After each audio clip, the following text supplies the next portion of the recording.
ಓ phone ring ಆಗ್ತಿದೆ ನೋಡು Subbu.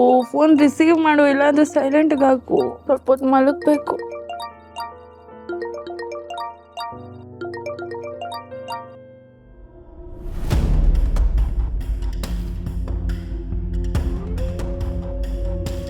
Hello sir, ನೀವು ಪೃಥ್ವಿ ಅನ್ನೋರ್ನ ಅಡ್ಮಿಟ್ ಮಾಡಿ ಹೋಗಿದ್ರಲ್ಲ, ಅವ್ರ ಮೆಡಿಸಿನ್ ಎಲ್ಲ ಖಾಲಿ ಆಗ್ತಿದೆ. ಹಾಗೇನೆ ನಮ್ಮ ಡಾಕ್ಟ್ರು ಅವ್ರಿಗೆ ಫರ್ದರ್ ಟ್ರೀಟ್ಮೆಂಟ್ ಏನು ಅಂತ ಬರ್ದಿದ್ದಾರೆ. ನೀವು ಆದಷ್ಟು ಬೇಗ ಇಲ್ಲಿ ಬಂದು ಬಿಲ್ ಕ್ಲಿಯರ್ ಮಾಡಿ ಹೋಗ್ಬೇಕಾಗತ್ತೆ ಸರ್. ಸರಿ ಸರಿ ಬರ್ತೀನಿ.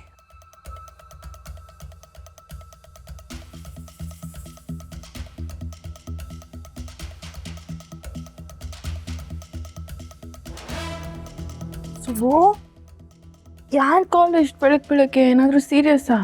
ಹ್ಞೂ ಮೇಡಮ್, ಹಾಸ್ಪಿಟ್ಲಿಂದ ಫೋನ್ ಬಂದಿತ್ತು. ಏನೋ ಹಾಸ್ಪಿಟಲಿಂದನಾ? ಯಾರು ಸುಬ್ಬು, ಏನಾಯಿತು? ಮೇಡಮ್, ಅದು ಅವತ್ತು ರೋಡಲ್ಲಿ ಒಂದು ಆಕ್ಸಿಡೆಂಟ್ ಆಗಿತ್ತು. ಅವ್ರ ಮನೆಯವ್ರು ಯಾರೂ ಇರಲಿಲ್ಲ, ನನಗೆ ಯಾರು ಅಂತಲೂ ಗೊತ್ತಿರಲಿಲ್ಲ. ಅದಕ್ಕೆ ನಾನೇ ಅವ್ರನ್ನ ಹಾಸ್ಪಿಟ್ಲಿಗೆ ಅಡ್ಮಿಟ್ ಮಾಡಿದ್ದೆ. ಈಗ ಹಾಸ್ಪಿಟ್ಲಿಂದನೇ ಫೋನ್ ಬಂದಿತ್ತು. ಅವ್ರು ಚೆನ್ನಾಗಿದ್ದಾರೆ, ಏನೂ ತೊಂದರೆ ಇಲ್ಲ ಅಂತ ಹೇಳ್ತಾಯಿದ್ರು ಅಷ್ಟೇ. ಹೌದಾ? ಹೆಂಗಾಯ್ತು ಆಕ್ಸಿಡೆಂಟು? ಅದು ಬೈ ಮಿಸ್ ಆಗಿ. ಅಯ್ಯೋ, ಏನು ಸುಬ್ಬು ಇಷ್ಟು ಲೇಟಾಗಿ ಹೋಗ್ಬಿಟ್ಟಿದೆ, ನಂಗೆ ಎಚ್ಚರನೇ ಆಗಿಲ್ಲ. ನೀವು ರಾತ್ರಿ ಎಲ್ಲ ಓದ್ತಿದ್ರಲ್ಲ ಮೇಡಮ್, ಮೋಸ್ಟ್ಲಿ ಅದಕ್ಕೆ ಎಷ್ಟಾಗಿಲ್ಲ ಅನಿಸುತ್ತೆ. ಓ ಹೌದು ಸುಬ್ಬು. ಸರಿ ಸರಿ, ನಾನು ಹೋಗಿ ಬಾಗ್ಲಿಗೆ ನೀರು ಹಾಕಿ ರಂಗೋಲಿ ಬಿಡ್ತೀನಿ. ನೀನು ಅದು ಯಾರೋ ಹುಷಾರಿಲ್ವಲ್ಲ, ಅವನ್ನ ಹೋಗಿ ವಿಚಾರಿಸ್ಕೊ. ಸರಿ, ಈಗ ಹೋಗಿ ಸ್ನಾನ ಮಾಡಿ ರೆಡಿ ಆಗೋ. ನಾನು ರಂಗೋಲಿ ಬಿಟ್ಟು ಆಮೇಲೆ ನಿನಗೆ ತಿಂಡಿ ಮಾಡಿಕೊಡ್ತೀನಿ. ಸರಿ ಮೇಡಮ್. ಹಾಂ ಸರಿ.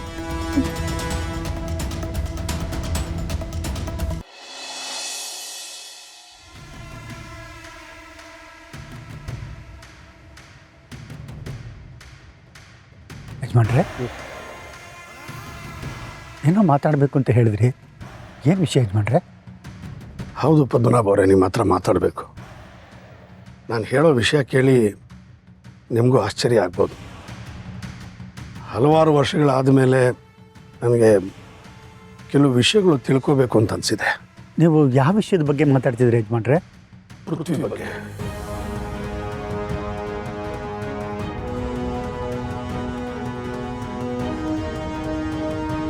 ಪೃಥ್ವಿ ಬಗ್ಗೆ ನಿಮ್ಗೇನಾದರೂ ಮಾಹಿತಿ ಇದೆಯಾ ಪದ್ಮನಾಭ ಅವರೇ? ಇದೇನು ಯಜಮಾನ್ರೆ, ಇಷ್ಟು ವರ್ಷ ಆದಮೇಲೆ ಪೃಥ್ವಿ ಬಗ್ಗೆ ಕೇಳ್ತಾ ಇದ್ರಿ? ಪೃಥ್ವಿ ನನ್ನ ಕಣ್ಣೆದುರಿಗೆ ಪ್ರಾಣ ಬಿಟ್ಟಿದ್ದಾನೆ. ಆ ವಿಷಯ ಗೊತ್ತಿದ್ದರೂ ನಾನೀಗ ನಿಮ್ಮ ಹತ್ರ ಅವನ ಬಗ್ಗೆನೇ ಕೇಳ್ತಿದ್ದೀನಿ. ಪೃಥ್ವಿ ಬದುಕಿಲ್ಲ ಅನ್ನೋದು ಗೊತ್ತಿದ್ದರೆ ಅವನು ನಿಮ್ಮ ಹತ್ರ ಎಲ್ಲಿದ್ದ, ಹೇಗಿದ್ದ, ಏನು ಮಾಡ್ತಿದ್ದ, ಇದು ಯಾವುದೂ ನನಗೆ ಗೊತ್ತಿಲ್ಲ. ಇದೆಲ್ಲದ್ರ ಬಗ್ಗೆ ನನಗೆ ಗೊತ್ತಾಗಬೇಕು. ಏನು ಯೋಚನೆ ಮಾಡ್ತಿದ್ರಿ ಯಜಮಾನ್ರೆ? ಅದು ಪೃಥ್ವಿ ಬಗ್ಗೆ ನಿಮ್ಗೇನಾದರೂ ಗೊತ್ತಿದ್ದರೆ ಹೇಳಿ. ಅಕಸ್ಮಾತು ಅವನು ಏನು ಮಾಡ್ತಾಯಿದ್ದ, ಇಷ್ಟು ವರ್ಷ ಎಲ್ಲಿದ್ದ, ನಿಮಗೇನು ಒಂದು ಸ್ವಲ್ಪನೂ ಮಾಹಿತಿ ಇಲ್ವಾ? ಓಹೋ, ಯಜಮಾನ್ರು ಅಮ್ಮವ್ರು ಹೇಳಿರೋ ವಿಷಯಕ್ಕೆ ಬರ್ತಾ ಇದ್ದಾರೆ. ಇಲ್ಲ ಯಜಮಾನ್ರೆ, ಅವನು ಇದ್ದಕ್ಕಿದ್ದ ಹಾಗೆ ಕಾಣೆ ಆಗ್ಬಿಟ್ಟ. ನಮ್ಗೆ ಯಾರ ಕಣ್ಗೂ ಬೀಳಲಿಲ್ಲ. ಎಲ್ಲಿ ಹೋಗ್ಬಿಟ್ಟ, ಏನಾದೋ ಒಂದು ಗೊತ್ತಿಲ್ಲ ಯಜಮಾನ್ರೆ. ಸುಮಾರು 20-25 ವರ್ಷಗಳಾಯಿತು. ಇಷ್ಟು ವರ್ಷ ಆದಮೇಲೆ ಮತ್ತೆ ಅವನ ಹೆಸರು ಕೇಳ್ತಾ ಇರೋದು ನಿಮ್ಮ ಬಾಯಲ್ಲೇ ಯಜಮಾನ್ರೆ. ಹೌದಾ? ಹಾಗಿದ್ರೆ ಪೃಥ್ವಿ ಬಗ್ಗೆ ಒಂದು ಸುಳಿವು ಇಲ್ವಾ? ಇಲ್ಲ ಯಜಮಾನ್ರೆ, ಅವನ ಬಗ್ಗೆ ನನಗೇನು ಗೊತ್ತಿಲ್ಲ. ಅವನು ಎಲ್ಲಿದ್ದನೋ, ಹೇಗಿದನೋ, ಬದುಕಿದನೋ ಒಂದೂ ಗೊತ್ತಿಲ್ಲ. ಆದರೆ ಇದ್ದಕ್ಕಿದ್ದ ಹಾಗೆ ಅವನ ಬಗ್ಗೆ ನೀವ್ಯಾಕೆ ಕೇಳ್ತಿದ್ದೀರಾ?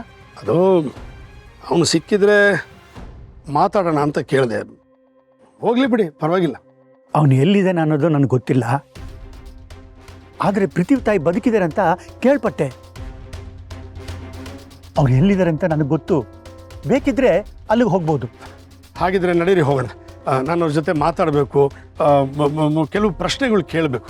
ಯಜಮಾನ್ರೆ, ಆ ಅಪರೂಪಕ್ಕೆ ಮನೆಗೆ ಬಂದಿದ್ದೀರಾ, ಏನಾರು ತಿನ್ಕೊಂಡು ಹೋಗೋಣ. ಅಲ್ಲ, ಈ ತಿನ್ನೋದು ಉಣ್ಣೋದು ಎಲ್ಲ ಬಿಟ್ಬಿಡಿ. ದಯವಿಟ್ಟು ನಾನು ಅವ್ರ ಜೊತೆ ಮಾತಾಡಬೇಕು. ನನಗಾಗಲೇ ಸಮಾಧಾನ. ಪ್ಲೀಸ್ ನಡೀರಿ. ಏನು ಯಜಮಾನ್ರೆ ಹೀಗಂತೀರಾ? ಈ ಕುಚೇಲಿನ ಮನೆ ಬಂದು ಒಂದು ತುತ್ತು ತಿಂದೇ ಇದ್ದರೆ ಹೇಗಿರುತ್ತೆ ಹೇಳಿ? 10 ನಿಮಿಷ ಅಷ್ಟೇ. ಸರಿ, ನಡೀರಿ, ತಿನ್ಬಿಟ್ಟೆ ಹೋಗೋಣ. ಬನ್ನಿ ಬನ್ನಿ ಬನ್ನಿ.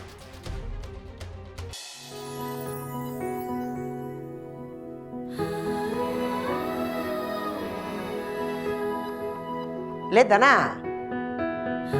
ಇದೇನಿದು ಇಷ್ಟೆಷ್ಟು ಬಡಿಸ್ತಾ ಇದೀಯಾ? ಇನ್ನೊಂದು ಸ್ವಲ್ಪ ಚಟ್ನಿ ಯಾಕೆ? ಪರವಾಗಿಲ್ಲ ಬಿಡಮ್ಮ.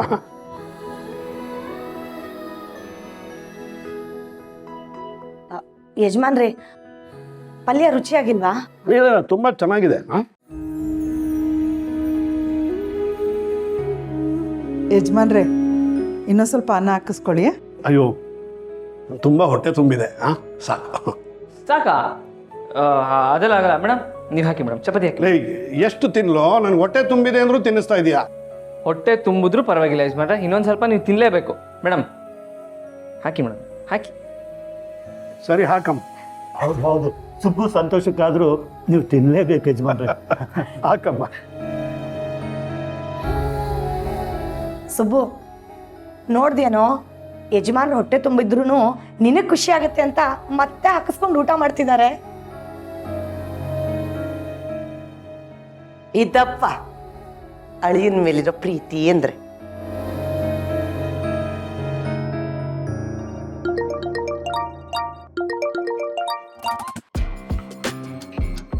ಯಜಮಾನ್ರೆ, ನೀವು ತಿಂತಾ ಇರಿ, ಒಂದು ನಿಮಿಷ ಬಂದೆ. ಸರಿ ಸರಿ.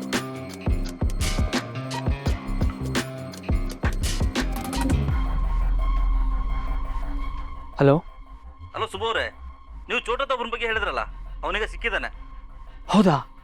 ಹೌದು, ದೂರದಿಂದನೇ ಅವನು ಅಬ್ಸರ್ವ್ ಮಾಡ್ತಿದ್ದೀವಿ. ನೀವು ಫೋಟೋ ಕಳಿಸಿದ್ರಲ್ಲ, ಸೇಮ್ ಟು ಸೇಮ್ ಹಾಗೇ ಇದ್ದಾನೆ. ಸೂಪರ್. ಅವನೊಬ್ಬ ಸಿಕ್ಕಿದ್ರೆ ಎಲ್ಲ ವಿಷಯ ಗೊತ್ತಾಗೋಗುತ್ತೆ. ಅವನಲ್ಲೇ ಹಿಡ್ಕೊಳ್ಳಿ, ನಾನು ಬರೋ ತನಕ ಬಿಡ್ಬೇಡಿ. ಸರಿ ಸುಬ್ಬು ಅವರೇ, ಈಗಲೇ ಹಿಡಿತೀವಿ, ನೀವು ಆದಷ್ಟು ಬೇಗ ಬಂದ್ಬಿಡಿ. ಬರ್ತೀನಿ, ಬರೋ ತನಕ ಅವ್ನ ನಮ್ಮ ಹತ್ರ ಬಿಡ್ಬೇಡಿ. ಅಪ್ಪ, ಈ ಚೋಟು ಸಿಕ್ಕದ್ನಲ್ಲ, ಈ ನಂದಿನಿ ಅಮ್ಮವ್ರು ಸಿಕ್ಕೇ ಸಿಗ್ತಾರೆ.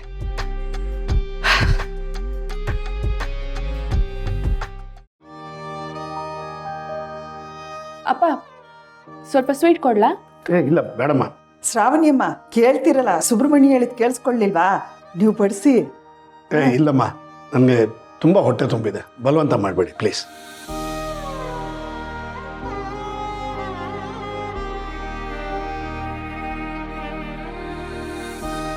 ಯಜಮಾನ್ರೆ, ನೀವು ಹೊಟ್ಟೆ ತುಂಬ ಊಟ ಮಾಡಿದ್ದು ನಮ್ಗೆ ತುಂಬ ಸಂತೋಷ ಆಯಿತು. ಈಗ ನೋಡಿ, ನೀವು ಎಲ್ಲಿಗೆ ಹೇಳ್ತಿರೋ ಅಲ್ಲಿಗೆ ಹೊರಡೋಣ. ಸರಿ. ಚಾಲಕ್ಷ್ಮಿ ಬರ್ತೀನಿ. ಧನಲಕ್ಷ್ಮಿ ಬರ್ತೀನಿ. ಕಾಂತಮ್ಮ ಬರ್ತೀನಿ. ವಿಶಾಲು, ನನ್ನ ಯಜಮಾನ ಜೊತೆಲಿ ಹೋಗಿ ಬರ್ತೀನಿ. ಸರಿ ರೀ, ಹೋಗ್ಬಿಟ್ಟು ಬನ್ನಿ. ಸುಬ್ಬು, ನನಗೆ ಸ್ವಲ್ಪ ಕೆಲಸ ಇದೆ, ನಾನು ಹೋಗಿ ಬರ್ತೀನಿ. ಸರಿ ಯಜಮಾನ್, ನಡಿ. ಅಪ್ಪ,